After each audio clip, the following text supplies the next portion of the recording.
David was sitting on the living room floor. The same floor where his little boy used to run around. The same place where he and his wife had laughed countless times over silly things. Now, just silence, just emptiness. His face buried in his hands, heavy breathing, and an even heavier heart. He wasn't crying out of sadness anymore. He was crying out of exhaustion, out of sheer weariness, from trying to be strong for so long, and now not even being able to stay on his feet. In just a few months, David lost everything he thought was his foundation. The job he loved, the marriage that once seemed solid, the house he had built with so much sacrifice. Every piece of his life seemed to have slipped through his fingers before he could even try to hold on. And there, on that cold floor, he came to a painful conclusion. I'm a failure. There was no one to hear his lament, no friend to call, no sign from heaven, just him, and the echo of pain. You know that moment when you feel like even God isn't looking at you, when everything you believed in starts to crumble, and silence weighs heavier than any word. It was there that David believed his story had ended. No applause, no new beginnings, no miracle, just emptiness. But what he didn't know yet was that sometimes the bottom of the pit is the very ground where God plants something new. And even without noticing, at that exact moment, something started to sprout inside him. Weak, almost invisible, but alive. The following days felt like an endless tunnel. David woke up, if you could even call it that. His body got up, but his soul stayed down. The hours passed without meaning. Coffee grew cold on the table. Messages went unanswered. And faith felt like such a thin thread. He didn't even know if it still existed. He still tried to pray. Sometimes he mumbled a few words in the darkness of his room. But the words just bounced off the walls and came back to him like an empty echo. It was like screaming in the desert. It was like talking to a locked-up sky. David asked himself, has God forgotten about me? Am I not important to him anymore? The weight of those questions felt almost physical. You could feel it in his shoulders, in his shallow breathing, in the desire to just disappear. He looked at old photos on his phone. Happy moments that felt like they belonged to someone else's life. And he thought, how did I end up here? But the worst part, what hurt the most, wasn't losing the job, wasn't the separation, wasn't the loneliness. What hurt the most was feeling like he had lost himself. Because when everything falls apart, it's not just what you have that crumbles. Sometimes, what breaks the most is the image you carry of yourself. And in that emptiness, in that unanswered echo, David almost believed it was true, that he was nobody, that there was no way back, that God's silence was proof he wasn't worthy of love anymore. Almost believed it, because without realizing it, while he was giving in to exhaustion, God was already preparing the word that would rescue his soul, a word that would be born. Right in the middle of the silence. It was a morning like any other. Gray, cold, full of silence. David was sitting at the edge of the bed, staring at the floor like he was staring into nothingness. He had given up waiting for anything to change. He wasn't asking for signs anymore, or for courage, or for direction. He was just existing. But in that emptiness, in that place where hope seemed dead, something unexpected happened. No noise. No show. No sound of angels or light shining from the ceiling. Just a thought. Timid. Almost inaudible. A phrase that crossed his mind like a whisper. You're still under construction. For a second, David thought it was just the tiredness playing tricks on him. A random delusion. But the phrase insisted. Echoed again. Clear. Simple. Strong. You're still under construction. He stayed still. His heart beating slowly. His eyes filling with tears without even knowing why. And then, for the first time in a long time, he cried differently. It wasn't the cry of someone who had lost everything. It was the cry of someone who, deep down, realized there was still something alive inside. David grabbed a random scrap of paper and an old pen. With trembling hands, he wrote, "I am still under construction." He stuck that piece of paper onto the peeling wall in his living room, where he could see it every day. He didn't know how. He didn't know when. He didn't even know if. But he knew one thing. If there's still construction, there's still purpose. And where there's purpose, there's hope. David allowed himself to believe, even scared, even weak, even without proof. Because sometimes real faith is born not when everything makes sense, but when you choose to trust, even without understanding anything. And in that moment, on that gray morning, David took his first step out of the tunnel. It wasn't a leap. It was a whisper of courage. But it was a beginning.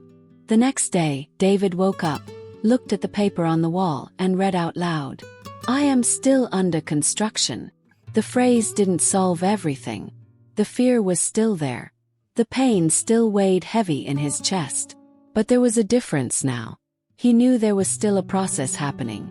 And those who are in process still have a future. David got out of bed, dragging himself up. The simple act of setting his feet on the ground felt like a victory. He went to the kitchen, made some weak coffee, swapped his old t-shirt for another one that was slightly less wrinkled. Small things that seemed useless. But for someone paralyzed by pain, they were giant steps. In the following days, David kept trying. He tried walking down to the corner. He tried updating his resume, even though he didn't believe anyone would call.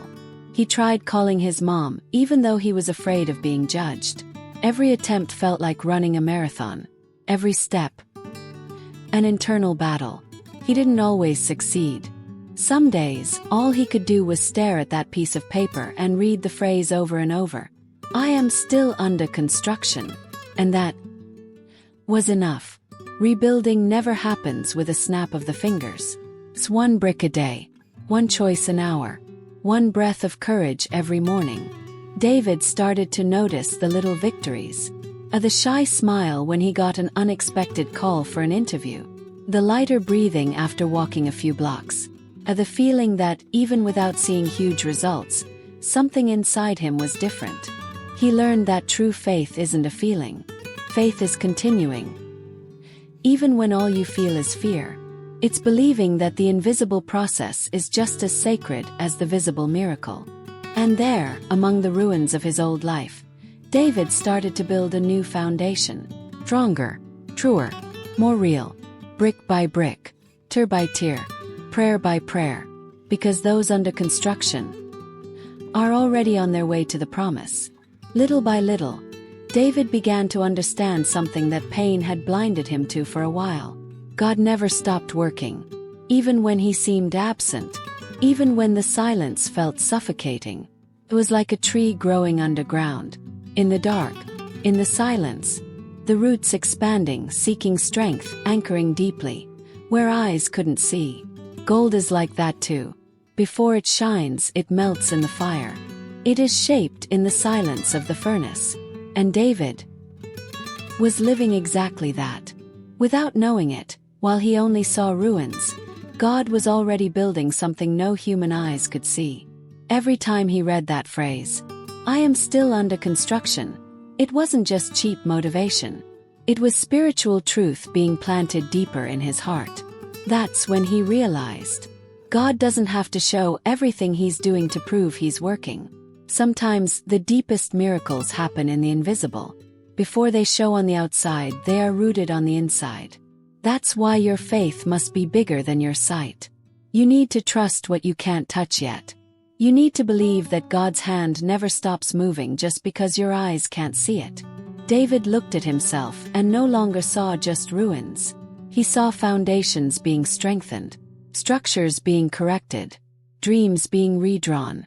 And what had once seemed like an end was actually the beginning of something he couldn't even imagine yet. If you feel like everything is stuck in your life, if it feels like heaven is silent, if your eyes can't see any change, remember this. Today's invisible is tomorrow's foundation. God works in the secret, in the hidden, deep in the soil of your heart. He builds in silence, to later reveal with glory. And if you keep going, if you don't give up now, one day you'll look back and understand. God never stopped working. He was just digging deeper, so he could build higher. Maybe today, you're feeling like David, looking around and seeing ruins, hearing the echo of silence, wondering if there's still anything left to be done in your life. That's you. I want you to know something. You're under construction too. And that's not a problem. That's a privilege. It means God is still working. That he still sees purpose where you only see dust. That he's still planting seeds where you only see dry land. The question isn't if you're going to get there. The question is, will you keep trusting even without seeing? Today, maybe you need to choose a new word to carry inside you. Just like David did. A word that doesn't come from how you feel. Doesn't come from what others say. Doesn't come from what your eyes can see. But a word that comes from faith. I am still under construction. It doesn't matter how much you've fallen. It doesn't matter how lost you've felt. It doesn't matter how many times you thought it was too late. If you're still breathing, if your heart is still beating, God is still writing your story. So I want to invite you to do something right now. If this message touched your heart, write down in the comments, I am still under construction. Write it as a declaration, not just for others to see, but so you yourself will remember. Remember tomorrow, and the day after tomorrow, and on the days when it feels like nothing's changing. And if you want to keep walking this journey of hope, faith, and rebuilding, you'll find many other stories like this one here on the channel. Stories that don't deny the pain, but also don't deny the promise. Because the process can be painful, but what God builds is always, always more beautiful than what was lost. Don't give up on yourself. God hasn't. You're still under construction, and the best part of your story is still coming.